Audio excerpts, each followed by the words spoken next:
Hello दोस्तों, मैं सूरज कुमार आपको स्वागत करता हूं यूट्यूब चैनल सूर्या क्लासेस पे। दोस्तों कैसे हैं आप लोग? आई होप सभी अच्छे होंगे। जैसे कि दोस्तों आप लोगों को पता है, मेरा डेली दोस्तों क्लास 10th वाले स्टूडेंट के लिए क्रैश कोर्स के नाम से मेरा जो दोस्तों मतलब लास्ट 30 डेज के लिए जो मेरा कोर्स चल रहा है दोस्तों, उसी कोर्स को लेकर एक बार फिर से आप लोगों को दोस्तों बीच आ चुके हैं। दोस्तों आज के क्लास में हम लोग जानेंगे बहुत ही खास, बहुत ही इंपॉर्टेंट नए चैप्टर की ओर दोस्तों स्टार्ट करने वाले हैं। चैप्टर का नाम दोस्तों क्या है? ट्रायंगल यानी त्रिभुज। क्या दोस्तों? त्रिभुज। दोस्तों क्लास 10th के बेसिस पे जो आपको एग्जाम में पूछा जाएगा त्रिभुज से, दोस्तों यहाँ पे त्रिभुज में हम लोग आज जानने वाले हैं क्या? समरूप और सर्वांगसम। समरूप क्या होता है, सर्वांगसम कैसा होता है, किस किस प्रकार का फिगर समरूप कहलाएगा, कब सर्वांगसम कहलाएगा। तो दोस्तों आपको इस क्लास, यदि एक क्लास मेरा आप पूरा देख लेते हैं दोस्तों, तो आपको सर्वांगसम और समरूप के कोई भी दिक्कत नहीं रहने वाला है। यानी आज तक यदि सर्वांगसम और समरूप में दोस्तों आप अंतर नहीं समझते हैं, तो आज समझ लीजिए कि आप इस क्लास के माध्यम से आप सर्वांगसम और समरूप फिगर में आप अंतर समझ जाइएगा दोस्तों, या कन्फर्म हो जाएगा कि फिगर देख के बता दीजिएगा कि ये जो फिगर आकृतियाँ यहाँ पे है वो क्या है, सर्वांगसम का एग्जाम्पल होगा या समरूप का एग्जाम्पल होगा। तो दोस्तों पूरे वीडियो को लास्ट तक जरूर देखिएगा, क्योंकि आज इस क्लास के माध्यम से दोस्तों आप ट्रायंगल या जितना भी प्रकार का फिगर है, आकृतियाँ होता है दोस्तों, उसको देखकर आप बता सकते हैं कि क्या ये सर्वांगसम है या ये क्या है, समरूप है। क्लियर दोस्तों? तो चलिए इस क्लास को ज़्यादा से ज़्यादा शेयर कर दीजिए, जिससे कि ज़्यादा से ज़्यादा स्टूडेंट फायदा ले सके। जैसे कि दोस्तों आपको बताया है, जिस टाइप के आपको एग्जाम में डायरेक्टली यहाँ से ऑब्जेक्टिव टाइप का क्वेश्चन पूछा जाएगा दोस्तों, सेम टू सेम ऐसा ही क्वेश्चन हम दोस्तों इस क्लास में आपको करवाने वाले हैं। तो चलिए क्लास को स्टार्ट करते हैं। और आज का चैप्टर दोस्तों क्या है? चैप्टर लेसन नंबर 6 यानी त्रिभुज या ट्रायंगल। क्लियर दोस्तों? तो इसमें ट्रायंगल में सबसे पहले दोस्तों आपको बता रहे दोस्तों, आप जानते होंगे कि ये त्रिभुज से यहाँ से क्वेश्चन आता है दोस्तों। तो हाँ, आपको यहाँ से भी क्वेश्चन देखने को मिलता है दोस्तों। तो दोस्तों कहने का मतलब क्या, एक साइन थीटा कॉस थीटा वो तो पढ़ाएंगे ही, क्योंकि वो आगे का बात है, वहाँ से क्वेश्चन आता है दोस्तों। लेकिन आपको यहाँ से समरूप सर्वांगसम टाइप का ऑब्जेक्टिव टाइप का क्वेश्चन यहाँ से आपको देखने को मिलेगा। तो यहाँ पे ट्रायंगल जानते हैं दोस्तों, और वो क्वेश्चन तो जब वहाँ पे पहुँचेंगे तब तो करेंगे ही दोस्तों, क्योंकि आपको मालूम होगा ज्यामितीय में दोस्तों आपको 2 बार ट्रायंगल मतलब आकृति वगैरह, एंगल वगैरह, साइड वगैरह निकालने के लिए पढ़ना पड़ता है, और एक वहाँ पे साइन थीटा कॉस थीटा बराबर वहाँ पे भी आपको पढ़ना पड़ता है। तो अभी आपको सर्वांगसम और समरूप जहाँ से क्या होता है, एक थेल्स प्रमेय के विलोम या सर्वांगसम या समरूपता, इस सब को सिद्ध करने के लिए एक क्वेश्चन फिक्स है कि आता है। तो आपको इस चैप्टर से ऑब्जेक्टिव टाइप कर 4 से 5 क्वेश्चन जो फिक्स है ऑब्जेक्टिव में, इस तरह का समरूप है या सर्वांगसम है पूछने वाला है। तो चलिए आज जानते हैं इस क्लास के माध्यम से दोस्तों क्या है। चैप्टर 6 त्रिभुज यानी ट्रायंगल। दोस्तों ट्रायंगल का मतलब तो आप जानते ही हैं, यदि नहीं जानते तो फिर भी चलिए आपको बता देते। ट्रायंगल का मतलब क्या होता है? त्रिभुज। त्रिभुज का मतलब क्या, जो 3 भुजाओं से घिरा हुआ हो, यानी 3 साइड से। मान लीजिए 3 साइड है, पहला, दूसरा, तीसरा, कोई 3 साइड है। जब ये तीनों साइड को आपस में जोड़ देंगे, यानी दो मतलब तीनों साइड को जब आपस में क्या करेंगे, ऐड कर देंगे, जोड़ देंगे, तो ये क्या बन जाएगा? ट्रायंगल बन जाएगा दोस्तों। अब जोड़ने का तरीका भी होना चाहिए, नहीं कि ऐसा कि आप लाइन बाय लाइन इधर इधर जोड़ रहे तब तो नहीं बनेगा। लेकिन इसको जोड़ने के लिए क्या है, तीनों को एक इंट को दूसरे इंट को छोर से जब हम लोग जोड़ते हैं तो ट्रायंगल बन जाता है दोस्तों। तो ट्रायंगल का मतलब क्या होता है? 3 भुजाओं से घिरे हुए क्षेत्र, यानी 3 साइड से जो घिरा हुआ होगा उसको हम लोग क्या बोलते हैं? ट्रायंगल। तो इसका मतलब क्या, ट्रायंगल ऐसा भी हो सकता है क्या, ऐसा भी हो सकता है, ऐसा भी हो सकता है दोस्तों, ऐसा भी हो सकता है। किसी भी तरीका का ट्रायंगल 3 भुजा का बना हुआ वो सभी क्या कहलाएगा? ट्रायंगल कहलाएगा। क्या कहलाएगा दोस्तों? ट्रायंगल कहलाएगा। तो चलिए आज के क्लास में हम लोग ट्रायंगल के बारे में जानने वाले हैं कि ट्रायंगल समरूप कैसा होता है और सर्वांगसम कैसा ट्रायंगल होगा दोस्तों। तो चलिए त्रिभुज में आप समझ चुके हैं, त्रिभुज 3 भुजाओं से घिरे हुए क्षेत्र को त्रिभुज कहते हैं दोस्तों। त्रिभुज में यहाँ पे हम बता चुके हैं कि समरूप और सर्वांगसम के बारे में आज इस क्लास के माध्यम से जानेंगे, और यहाँ से किस तरह का क्वेश्चन आपको पूछा जाएगा, तो कैसे बताना है चलिए जानते हैं दोस्तों। समरूप आकृतियाँ यानी सिमिलर फिगर है, तो समरूप आकृतियाँ को कैसे पहचानेंगे कि 2 फिगर दिया गया है तो वहाँ पे समरूप है यानी सिमिलर फिगर है। तो सर्वांगसम आकृतियाँ यानी समरूप आकृतियाँ और सर्वांगसम आकृतियाँ दोस्तों, ये दोनों के बारे में आज हम लोग जानेंगे इस क्लास के माध्यम से। तो चलिए पहले समरूप के बारे में जान जाते हैं दोस्तों। समरूप आकृतियों पर आधारित प्रश्न, यानी किस तरह का आएगा, कैसा होगा, क्या क्या कंडीशन होना चाहिए तब वो समरूप को फॉलो करेगा। तो दोस्तों समरूप आकृतियों पर आधारित प्रश्न, इसके लिए कुछ नियम है, क्या क्या होना चाहिए, तब जाकर वो क्या होगा, समरूप होगा। तो चलिए दोस्तों जानते हैं, दो आकृतियाँ समरूप होती है जब उनके आकार क्या हो, समान हो। क्या होगा दोस्तों, दो आकृतियाँ समरूप होती है जब उनके आकार क्या हो, समान हो। तो दोस्तों ये कंडीशन है उसके लिए, दो आकृतियाँ समरूप होती है जब उनके आकार क्या हो, समान हो। क्लियर दोस्तों। चलिए, और आकार समान भी नहीं हो सकता है, फिर भी आपको बताएंगे। जैसे देखिए दोस्तों, दो वृत्त सदैव क्या होता है, समरूप होता है। दो वृत्त सदैव क्या दोस्तों, समरूप होता है। क्यों, तो चलिए जानते हैं। देखिए जैसे वृत्त सर्कल जो कि जानते हैं दोस्तों, ये वृत्त है, ठीक, और ये एक वृत्त है। तो दोस्तों इसका रेडियस मान लीजिए कि r बराबर 5 मीटर है। यहाँ भी ये वृत्त है और इसका रेडियस r बराबर 2 मीटर है। तो दोस्तों ये रेडियस छोटा और बड़ा है, लेकिन है तो वृत्त ही। इसको भी क्या बोलेंगे, वृत्त बोलेंगे, और इसको भी वृत्त बोलेंगे। ऐसा थोड़ी कि इसको वृत्त बोलेंगे, इसको वर्ग बोल देंगे। दोस्तों है तो दोनों वृत्त ही, सिर्फ यह है क्या, रेडियस का अंतर है। इसका दोस्तों क्या है, छोटा और बड़ा है दोस्तों, इसीलिए क्या दोनों कहलाएगा, समरूप कहलाएगा। यानी दो वृत्त सदैव क्या कहलाएगा, समरूप। क्योंकि एक ही जैसे देखने में छोटा बड़ा हो सकता है, आकार समान हो भी सकता है, नहीं भी हो सकता। समान होगा तो पर भी समरूप कहलाएगा, या उसी जैसा होगा यानी उसका अनुपातिक साइड का बराबर होगा तो पर भी क्या होगा दोस्तों, वो क्या होगा, समरूप होगा। तो दोस्तों वृत्त में कोई भी वृत्त ले लीजिए और भी वृत्त ले लीजिए, देखिए सब देखने में एक ही जैसे, कोई छोटा कोई बड़ा, लेकिन दिख रहा है सब क्या है, वृत्त है। कोई सब क्या है, वृत्त है, सब क्या है, वृत्त है। तो दोस्तों कहने का मतलब क्या, वृत्त सभी वृत्त जितने होते हैं ना, क्या होता है, दो वृत्त सदैव क्या होगा, समरूप ही होगा। क्लियर दोस्तों। तो अभी समरूप पे बात करें तो समरूप की ओर बोलेंगे दोस्तों कि रेडियस कुछ अलग अलग होगा, उससे कोई मतलब नहीं है दोस्तों। यहाँ पे रेडियस अलग अलग हो जाएगा पर ये क्या कहलाएगा, समरूप। तो अभी समझ गए दोस्तों। तो दो वृत्त हमेशा क्या होता है, समरूप होता है। क्लियर दोस्तों। चलिए अब आगे बढ़ते हैं। तो अभी कभी भी आपको दो वृत्त दिया रहेगा तो दो वृत्त सदैव क्या होता है, समरूप होता है। दोस्तों आगे क्या है, दो वर्ग सदैव समरूप होते हैं। तो आप वृत्त के बारे में समझ चुके हैं, अब वर्ग के बारे में समझते हैं। वर्ग का क्या होता है दोस्तों, चारों साइड क्या होता है, बराबर होता है। क्या होता है, चारों साइड क्या होता है, बराबर होता है, और चारों कोण कितना होता है, 90 डिग्री होता है। दोस्तों जैसे मान लीजिए एक साइड का माप कितना है, 10 मीटर दे दिया गया है, तो चारों साइड क्या हो, 10-10 होगा। फिर मान लीजिए यहाँ पे भी एक वर्ग बना दिए दोस्तों, ये इसका भी चारों साइड क्या होगा, बराबर होगा, चारों एंगल कितना होगा, 90 का होगा। दोस्तों इसका मान लीजिए 5 मीटर है। तो दोस्तों देखिए ये इसका माप जरूर अलग अलग है, पर क्या है, दोनों सेम देखने में लग रहा है, चारों का एंगल भी सेम है, साइड भी एक मतलब अलग है पर देखने में एक जैसा लग रहा है। तो दो वर्ग भी हमेशा क्या होगा, समरूप होगा। क्लियर दोस्तों। तो दो वृत्त हमेशा समरूप होगा, दो वर्ग हमेशा समरूप होगा। चलिए दोस्तों आगे बढ़ते हैं। दो समबाहु त्रिभुज सदैव समरूप होते हैं। समबाहु का मतलब दोस्तों होता है दोस्तों सभी बाह, सम मतलब जोड़, बाहु मतलब भुजा, यानी समबाहु यानी त्रिभुज का जितना भी बाहु है, मतलब समबाहु का मतलब तीनों भुजा यदि आपस में बराबर होगा दोस्तों तो वो ट्रायंगल क्या होगा, समरूप कहलाएगा। जैसे मान लीजिए ये है ABC, मान लीजिए 5 मीटर है, ये भी 5 मीटर है, ये भी 5 मीटर है। यहाँ पे देखिए दोस्तों ये एक ट्रायंगल है DEF, ये मान लीजिए 2 मीटर है, ये भी 2 मीटर है, ये भी 2 मीटर है। दोस्तों यहाँ पर देखिए साइड जरूर अलग अलग है, लेकिन दोनों देखने में एक ही लुक का लग रहा है, फोटो जैसे छोटा और बड़ा। तो दोस्तों दो समबाहु त्रिभुज सदैव क्या होगा, समरूप होगा। क्लियर दोस्तों।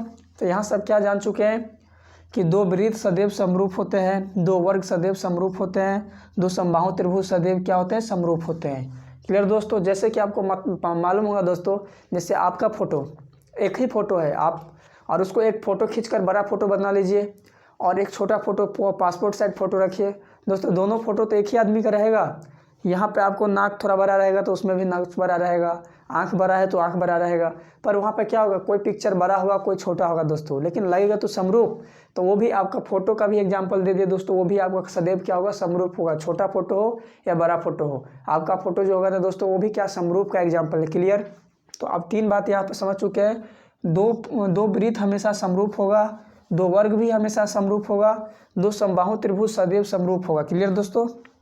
आप एग्जाम्पल से भी देखकर समझते होंगे कि देखने में एक ही जैसा लगता है। अब दो आकृतियाँ सर्वांगसम कब होती है, उसके लिए कोई कंडीशन है। चलिए 5वां नंबर में क्या है, दो आकृतियाँ सर्वांगसम होती है जब क्या होता है, उनके आकार और माप दोनों क्या हो, बराबर। दोस्तों यहाँ पर केवल आकार का बात किए थे, पर आकार बराबर नहीं भी होता है, यानी साइड बराबर नहीं भी होता फिर भी समरूप होता है। लेकिन यहाँ पे सर्वांगसम होने के लिए कंडीशन क्या है दोस्तों, उनके आकार और अमाप अमाप का मतलब माप, यानी साइड का मतलब मान ये 4 मीटर है तो वो भी 4 मीटर होना चाहिए दोस्तों। तो दो आकृतियाँ सर्वांगसम तब होगी जब क्या होगा, उनका आकार के साथ साथ उसका अमाप यानी साइड भी सब क्या हो, बराबर हो, तब जाकर दोस्तों उसको क्या बोलेंगे, सर्वांगसम बोलेंगे। तो चलिए सर्वांगसम का एग्जाम्पल लेकर समझते हैं कि कैसा आकृति सर्वांगसम होते हैं दोस्तों। तो चलिए दोस्तों दो आकृतियाँ सर्वांगसम, सर्वांगसम का मतलब क्या होता है दोस्तों, सर्वांग का मतलब सभी अंग सम, यानी सर्वांग सम यानी सभी अंग जिसके बराबर हो उसको क्या बोलेंगे, सर्वांगसम बोलेंगे। क्या बोलेंगे, सर्वांगसम का मतलब क्या होता है, जिसका सभी अंग आपस में बराबर हो उसको सर्वांगसम बोलेंगे। समरूप का मतलब दोस्तों समरूप, यानी जिसका दोनों का मतलब दोनों फिगर का रूप सेम देखने में लगे, छोटा भी हो सकता है बड़ा भी हो सकता है, पर देखने में एक जैसा लगेंगे तो उसको बोलेंगे समरूप। और जिसका सभी ऑर्गन्स सभी अंग यदि आपस में बराबर हो तो उसको क्या बोलेंगे, सर्वांगसम बोलेंगे। क्या बोलेंगे, सर्वांगसम। तो सर्वांगसम का कंडीशन क्या है, उनके आकार और अमाप, आकार भी बराबर होना चाहिए और साथ ही साथ उसका साइड का लेंथ जो कुछ भी है सेम होना चाहिए, यानी अमाप यानी उसका माप भी क्या होना चाहिए, बराबर। था जैसे एग्जाम्पल के लिए दोस्तों ये वृत्त है, ये दो वृत्त है दोस्तों। यहाँ पर देखिए दोनों आपको एक जैसा देखने में लगता होगा। मान लीजिए यहाँ पे ये क्या है 5 मीटर है, आर बराबर, तो यहाँ भी आर बराबर 5 मीटर होना चाहिए। क्लियर दोस्तों। जब दोनों फिगर का माप देखिए, यहाँ पर रेडियस 5 मीटर है तो यहाँ पे रेडियस 5 मीटर है, तो दोस्तों ये क्या हो जाएगा, सर्वांगसम कहलाएगा। क्या कहलाएगा, सर्वांगसम। क्या कहलाएगा, सर्वांगसम। कहने का मतलब क्या दोस्तों, देख पा रहे हैं दोनों का क्या है, सभी अंग क्या है आपस में बराबर है। इसका मतलब 5 मीटर रेडियस है तो उसका भी 5 मीटर रेडियस है। दूसरा एग्जाम्पल दोस्तों ये वर्ग है, ये मान लीजिए 4 मीटर का है और दूसरा वर्ग एक और है, इसका भी चारों साइड क्या है 4 मीटर है, तो ये आपस में क्या होगा दोस्तों, सर्वांगसम होगा। क्या होगा, सर्वांगसम। या कोई ट्रायंगल है, मान लीजिए यहाँ पे सबका 5 मीटर है, यहाँ भी सबका 5 मीटर है, तो अब दोस्तों ये क्या कहलाएगा, सर्वांगसम। आपस में ये भी सर्वांगसम कहलाएगा। क्या कहलाएगा, सर्वांगसम। तो दोस्तों समरूप का मतलब समझ चुके हैं, मतलब उसका साइज माप बराबर नहीं रहेगा पर देखने में एक जैसा लगेगा तो समरूप होगा। पर सर्वांगसम होने के लिए दोस्तों क्या होना चाहिए, सभी अंग आपस में बराबर होना चाहिए, यानी उनके रूप के साथ साथ उसका माप भी बराबर होगा, तब जाकर हम उसको बोलेंगे सर्वांगसम। यानी सर्वांगसम से ही स्पष्ट होता है जिसका सभी ऑर्गन्स सभी अंग बराबर हो उसको क्या बोलेंगे, सर्वांगसम बोलेंगे। पर समरूप में ऐसा कंडीशन जरूर नहीं है, देखने में एक जैसा लगेगा, छोटा भी हो सकता है कोई बड़ा भी हो सकता है, पर देखने में एक जैसा लगेगा तो उसको समरूप बोलेंगे। लेकिन सर्वांगसम में क्या होगा, देखने में भी एक जैसा रहेगा और उसका साइज सभी पार्ट क्या होगा, बराबर भी होगा। तो इस प्रकार के फिगर को क्या बोलेंगे दोस्तों, सर्वांगसम बोलेंगे। क्लियर दोस्तों, आप समझ चुके होंगे सर्वांगसम में क्या होगा, उनके आकार के साथ साथ क्या होगा, उसका माप भी समान होगा। क्लियर दोस्तों। चलिए दोस्तों आगे बढ़ते हैं। दोस्तों आगे क्या है, सभी वृत्त क्या होते हैं, तो अभी बताया है। क्वेश्चन आपको एग्जाम में एग्जेक्टिव में किस तरह का क्वेश्चन देखने को मिलेगा दोस्तों, वो आपको आप कुछ करवा देते हैं जैसे कि आप समझ जाए। दोस्तों सभी वृत्त क्या होते हैं, तो अभी बताए दो वृत्त सदैव क्या होता है, समरूप होता है। तो सभी वृत्त क्या होता है, समरूप। यहाँ पे क्या आएगा दोस्तों, समरूप होते हैं। त्रिज्या 1 2 और 3 सेंटीमीटर के वृत्त क्या कहलाएगा, तो समरूप कहलाएगा। दोस्तों अभी बताए हैं कि ये क्या होगा, छोटा होगा कोई बड़ा होगा, ये बड़ा होगा, यानी ये है 1 सेंटीमीटर, ये 2 सेंटीमीटर वाला, ये 3 सेंटीमीटर वाला। दोस्तों ये अलग अलग माप का है, पर कहने का मतलब देखने में तो एक ही जैसा लग रहा है, तो ये क्या होगा, समरूप होगा, सर्वांगसम नहीं होगा। क्यों, क्योंकि सर्वांगसम के लिए सभी का रेडियस भी बराबर होना चाहिए, तब जाकर ये सर्वांगसम होगा। तो सभी वृत्त समरूप होते हैं। क्लियर दोस्तों। और त्रिज्या 1 2 3 सेंटीमीटर के वृत्त भी समरूप होगा। नेक्स्ट दोस्तों 5 सेंटीमीटर और 2 सेंटीमीटर भुजा वाले दो वर्ग क्या कहलाएगा, समरूप। क्योंकि दोस्तों 5 सेंटीमीटर वाला क्या होगा, बड़ा वर्ग होगा और 2 सेंटीमीटर वाला क्या होगा दोस्तों, छोटा होगा। तो ये देखने में एक जैसा लगेगा पर इसका माप बराबर नहीं, इसीलिए क्या होगा, समरूप होगा। क्या होगा, समरूप होगा। नेक्स्ट है, सभी डैश त्रिभुज समरूप होते हैं। सभी कैसा त्रिभुज समरूप होता है दोस्तों? तो अभी को बताया कि समबाहु त्रिभुज,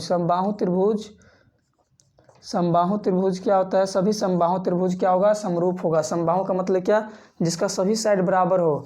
कहने का मतलब क्या? ये बड़ा वाला समबाहु त्रिभुज है, इसका मान लीजिए सभी साइड क्या है? 4 मीटर, और एक छोटा सा इसका मान लीजिए 2 मीटर है।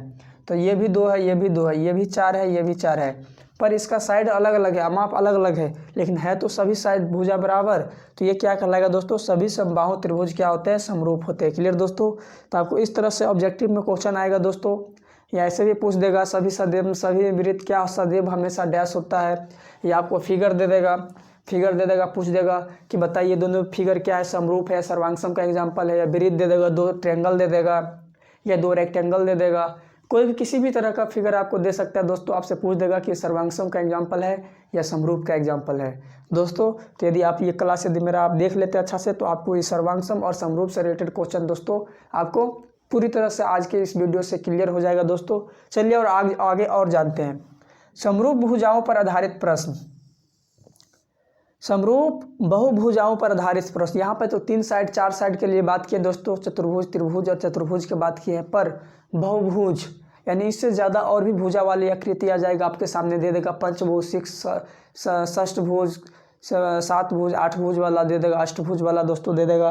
तब आप कैसे बता कीजिएगा कि ये समबाहु सर्वांगसम है या समरूप है? चलिए दोस्तों, 2 बहुभुज समरूप होते हैं। कब होते हैं? उसके लिए 3 कंडीशन आपको दिए हैं दोस्तों। आप देखिए, 2 बहुभुज समरूप कब होगा? बहुभुज का मतलब दोस्तों इस तरह का आकृति, जैसे मान लीजिए 1 2 3 4 5 6, यानी इस तरह का मान लीजिए आकृति दे देगा।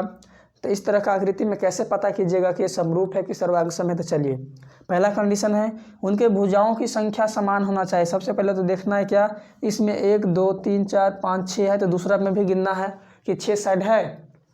तो दोस्तों पहला कंडीशन क्या है? उनके भुजाओं की संख्या समान होना चाहिए। दूसरा कंडीशन क्या है दोस्तों? उनके संगत कोण समान होना चाहिए दोस्तों, यानी ये संगत कोण होगा ना दोस्तों, इस सभी को सभी यानी इसके सभी संगत कोण दोनों त्रिभुज के दोनों बहुभुज के संगत कोण यदि बराबर होना चाहिए। उसके बाद तीसरा क्या है दोस्तों? उनकी संगत भुजाएं समानुपातिक होना चाहिए, यानी ये साइड है तो दूसरा फिगर का भी ये साइड क्या होना चाहिए? इसी के अनुपात में होना चाहिए। यानी पहला बात पॉइंट आया, उनके भुजाओं की संख्या समान होना चाहिए, उनके संगत कोण समान हो, उनकी संगत भुजाएं समानुपातिक हो, यानी एक ही अनुपात में हो, तब जाकर दोस्तों वो बहुभुज क्या होगा? समरूप होगा। तो क्लियर दोस्तों, समरूप और सर्वांगसम में आप फर्क समझ चुके होंगे। और चलिए एक बार फिर से बोल दे, समरूप का मतलब ये होता है दोस्तों देखने में एक जैसा हो, पर उसका माप क्या हो? छोटा भी हो सकता है, बड़ा भी हो सकता है। सर्वांगसम का मतलब जिसका सभी ऑर्गन सभी अंग आपस में बराबर हो, उसको क्या बोलेंगे? सर्वांगसम। उसका मतलब हुआ वो देखने में तो एक जैसा हो ही, लेकिन उसका सभी ऑर्गन्स भी सभी साइड भी आपस में बराबर होना चाहिए, यानी उस फिगर का माप भी बराबर होना चाहिए, तब जाकर वो सर्वांगसम कहलाएगा, अन्यथा सर्वांगसम नहीं कहलाएगा। दोस्तों अब बात आया, क्या सभी समरूप त्रिभुज या सभी समरूप आकृतियाँ सर्वांगसम हो सकते हैं? तो दोस्तों जवाब क्या आएगा? कभी नहीं, बिल्कुल भी नहीं होगा। कहने का मतलब क्या? सभी समरूप आकृतियाँ सर्वांगसम हो सकता है? तो नहीं। क्या बोलना है दोस्तों? नहीं। तो क्या होगा? सभी समरूप त्रिभुज सर्वांगसम नहीं हो सकता है, लेकिन सभी सर्वांगसम त्रिभुज क्या हो सकता है? समरूप हो सकता है। तो क्या दोस्तों, चलिए यहाँ पे आपको बताते हैं दोस्तों, सभी सर्वांगसम त्रिभुज क्या होगा? समरूप होगा, लेकिन सभी समरूप त्रिभुज क्या होगा? या समरूप आकृति कुछ भी हो, त्रिभुज हो, बहुभुज हो, कुछ भी हो, तो सभी समरूप त्रिभुज सर्वांगसम नहीं हो सकता है, लेकिन सभी सर्वांगसम आकृतियाँ क्या होगा? समरूप होगा। दोस्तों ये बात आपको ध्यान रखना है कि सभी सर्वांगसम त्रिभुज क्या होगा? समरूप होगा, लेकिन सभी समरूप सर्वांगसम नहीं होगा। क्लियर दोस्तों यदि आप अभी तक यदि इस क्लास को लाइक शेयर और सब्सक्राइब नहीं किए तो कर लीजिए, क्योंकि दोस्तों ये 6 नंबर चैप्टर है दोस्तों, और इस क्लास में इस चैप्टर में स्टार्टिंग के त्रिभुज, ट्रायंगल, और इस क्लास के माध्यम से दोस्तों हम लोग के लिए जाने हैं समरूप आकृतियाँ क्या होता है, सर्वांगसम क्या होता है, कब ये आकृति समरूप होगा, कब ये आकृतियाँ सर्वांगसम होगा, कैसे पता करेंगे कि समरूप है, सभी जो दोस्तों आपको हम यहाँ पर बताए हैं। तो चलिए एक बार फिर से रिकॉल करवा दे। सर्वांगसम समरूप आकृतियाँ का मतलब जिसका रूप एक जैसा हो उसको समरूप बोलेंगे, दोस्तों सर्वांग सम का मतलब होता है जिसका सभी अंग आकृति, सभी अंग ऑर्गन आपस में, सभी अंग आपस में बराबर हो, उसको सर्वांग सम बोलेंगे। कंडीशन है दोस्तों, सभी समरूप आकृतियाँ सर्वांग सम नहीं हो सकता है, सभी समरूप आकृतियाँ सर्वांग सम नहीं हो सकता है, पर सभी सर्वांग सम आकृतियाँ समरूप हो सकता है। क्लियर दोस्तों, ये समझ चुके होंगे। तो समरूप आकृतियों पर आधारित प्रश्न, दो आकृतियाँ समान होती है जब उनके आकार क्या हो, समान हो। दो वृत्त सदैव समरूप होते हैं, दो वर्ग सदैव समरूप होते हैं, दो समबाहु त्रिभुज सदैव समरूप होते हैं। दो आकृतियाँ कब सर्वांगसम होती हैं? वो तब सर्वांगसम होते हैं जब उनके आकार और माप दोनों बराबर हो। दोस्तों क्वेश्चन बता ही चुके हैं कि सभी वृत्त डैश होते हैं तो समरूप होते हैं। त्रिज्या 1, 2, 3 सेंटीमीटर का वृत्त क्या होगा, समरूप कहलाएगा। 5 सेंटीमीटर 2 सेंटीमीटर भुजा वाले दो वर्ग समरूप होगा। सभी समबाहु त्रिभुज समरूप होते हैं। और समरूप बहुभुजों पर आधारित प्रश्न भी बता दे दोस्तों, ये कब बहुभुज में कब ये मतलब समबाहु समरूप होगा। तो इसके लिए 3 कंडीशन बताइए। उनके भुजाओं की संख्या समान होना चाहिए, सबसे पहला शर्त ये है। दूसरा शर्त क्या है, उनके संगत कोण समान हो। तीसरा संगत क्या है, उनके तीसरा शर्त क्या है, उनकी संगत भुजाएं समानुपातिक हो। दोस्तों आई होप आप समझ चुके होंगे दोस्तों सर्वांगसम और समरूप में क्या फ़र्क है, कैसे पता करेंगे। तो दोस्तों आपको इसी टाइप्स के, इसी तरीका से यदि आप यहाँ से जो भी क्वेश्चन आपको बोर्ड में आएगा दोस्तों, तो आप यहाँ पे आप इतना उम्मीद दोस्तों आप हम कर लिए कि आप ज़रूर इसको बना दीजिएगा इस तरह का क्वेश्चन यदि आपको बोर्ड में आए तो। और आएगा ही दोस्तों, 4 से 5 क्वेश्चन आपको यहाँ से इस टॉपिक से आने वाला है। क्लियर दोस्तों, 4 से 5 नंबर का बात कर रहे हैं दोस्तों, क्योंकि आपको समरूप पूछ देगा, सर्वांगसम पूछ देगा, तो आप बता सकते हैं दोस्तों। तो चलिए दोस्तों, इस वीडियो के यदि अभी शॉर्ट नोट नहीं तैयार किया तो शॉर्ट नोट तैयार कर लीजिए दोस्तों। और नेक्स्ट क्लास में इस चैप्टर से कैसा, किस टाइप का, कौन सा पर में पूछ सकता है दोस्तों, तो वो थेल्स पर में हो या जो भी पर में हो दोस्तों, नेक्स्ट क्लास में कौन सा इस बार पूछने लायक है दोस्तों, तो वो आपको हम गैस करके नेक्स्ट क्लास में दोस्तों, नेक्स्ट क्लास के माध्यम से सब्जेक्टिव टाइप का क्वेश्चन लेंगे। और यहाँ से दोस्तों सीखें ऑब्जेक्टिव टाइप का क्वेश्चन जैसे आने वाला है उस टाइप का, लेकिन अगले क्लास में आपको बताने वाले हैं सब्जेक्टिव टाइप का, यानी 3, 4, 5 नंबर का कैसा क्वेश्चन आएगा, तो वो अगले क्लास में डिस्कस करेंगे। तब तक के लिए दोस्तों टेक केयर, बाय बाय।